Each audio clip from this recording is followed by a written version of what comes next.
So here are the three diagrams for our project. First one is the architecture and system diagram that shows all the backend and its major components that are present in our architecture, and the rest of the two diagrams are basically MLOps diagrams for the two models that we are planning to train and deploy for our system. So coming to the first diagram in detail, it starts with a CCTV camera capturing the real-time feed and sending it to our models that detects the person using a detection model, and also then tracking those people in our video by running tracking algorithm on them. This will count the number of people who are entering and exiting our facility by tracking those directions, and the count of this people entering and exiting will be also logged in a CSV file. So this can be logged at any interval that we have selected. It could be some seconds or it can be minutes, and after this raw logging of counts, we can also aggregate this raw data into much longer time interval like hours or even days. This aggregated count is then used for running on a forecasting model. This raw count that is logged into the CSV can also be seen in our app by a real-time count API that shows us what data is saved in the CSV, and it is reflected as soon as the CSV is written. So the user can see how many people have entered the facility and how many are them exiting in real time, while there is also an option to aggregate this data and save that in a database, and this data is then used for our dashboards, which populates how many people have entered our facility and exited at each hourly interval, and this data is also then used for forecasting. Now coming to the last two diagrams in our architecture, so which are basically MLOps diagrams for the two models that we have in our system. The first diagram is for detection model that detects the number of people present in any given frame of the video. So for this model we will first need to create a data set that has similar angled images for different people in the video. Once we collect this data set, we will clean and transform the data.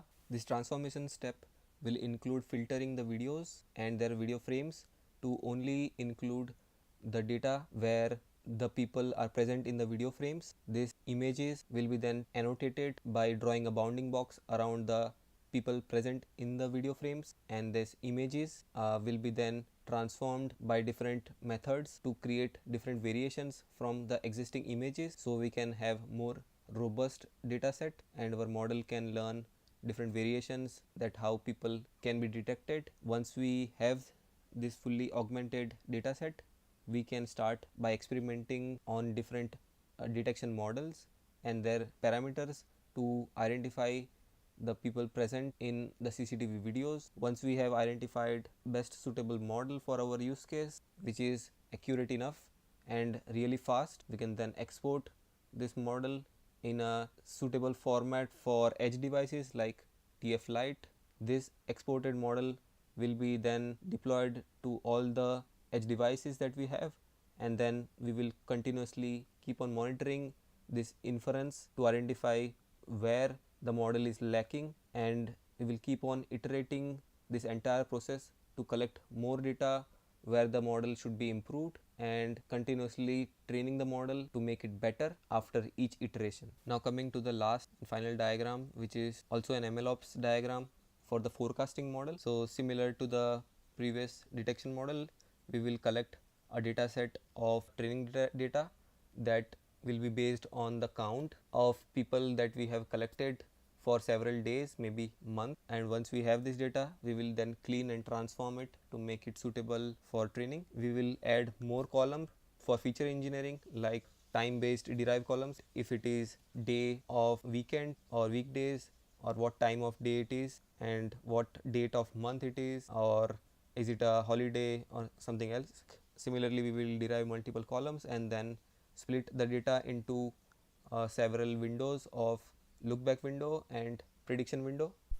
This look back window is just the time interval of data, like the past week or like past several days, that will be given as an input to our forecasting model to predict the future time intervals, like how many people will enter our facility in next few hours or next few days will be predicted based on the historic data of last 1 week or 5 days. Then once we have a data set, we can start experimenting with the different models and different parameters to get the best forecasting model suitable for our use case.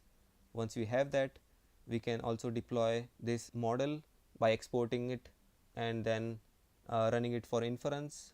We will also monitor this model across all the devices to capture where our model can be improved, and we will then collect more data and iteratively improve this model similar to the detection one.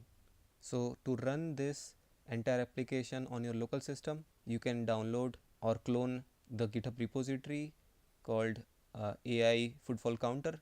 Once you run this repository in your local IDE, you need to switch the folder and then start following the installation commands. So there are multiple commands that you need to run for backend and front end. For installation, there are separate commands for backend and front end. So I am running both these commands parallelly in two different terminal windows. Make sure that you have two terminal windows open to run the installation and execution of backend and front end. So for backend, you need to first install the Python dependencies after creating a virtual environment. Make sure that you choose a proper OS environments command and then install the requirements before you run the Python server. So I'm running the Python server here in my first terminal, that is for backend.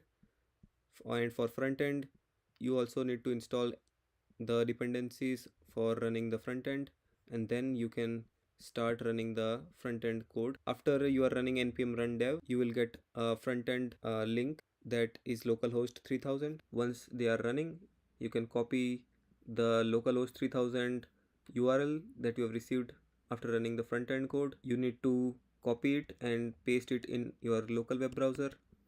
So I'm opening a Chrome tab and then pasting it.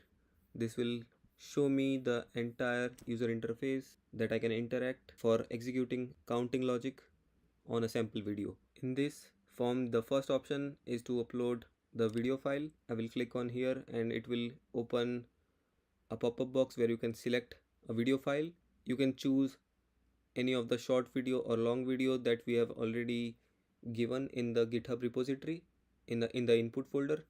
I am choosing the short video as a sample. Then in door direction, you need to choose a direction where the door is people going in that direction in the video, means the people have entered the premises. So I'm selecting up because all the people are going in up and down direction.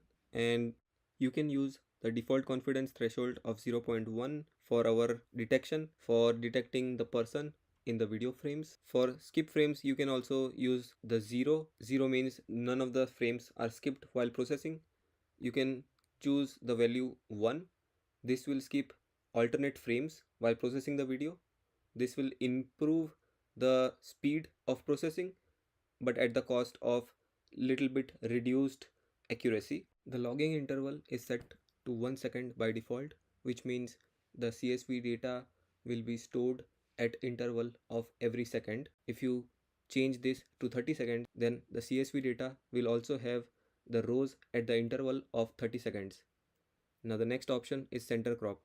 Enabling this option will crop in the video of the middle section and ignore the side part of the videos. This is useful only when the video is on ultra wide angle or the camera is having a bird eye view. Now the next and the last option is show preview. This is enabled by default, and if you run the prediction by enabling this, you will see the preview window where you will be seeing the detections in the live, also the trail for tracking. Now as we have selected the direction of up as the door direction, this is considered as inside, and down is considered as outside. There is a boundary line which is drawn by default to separate the inside and outside, and crossing this line by any person will increment the ingoing and outgoing count. Now, apart from running this tool in the front end, you can also run it only by backend by using the CLI commands. I'm switching it to the backend terminal where I've stopped the server. Now I can run this CLI commands. Need to first run the similar commands by switching into the folder and activating the virtual environment, and then I can just copy this command to execute the short video counting based on the crop enabled and interval of 1 second. I will also see the preview by running this command like this.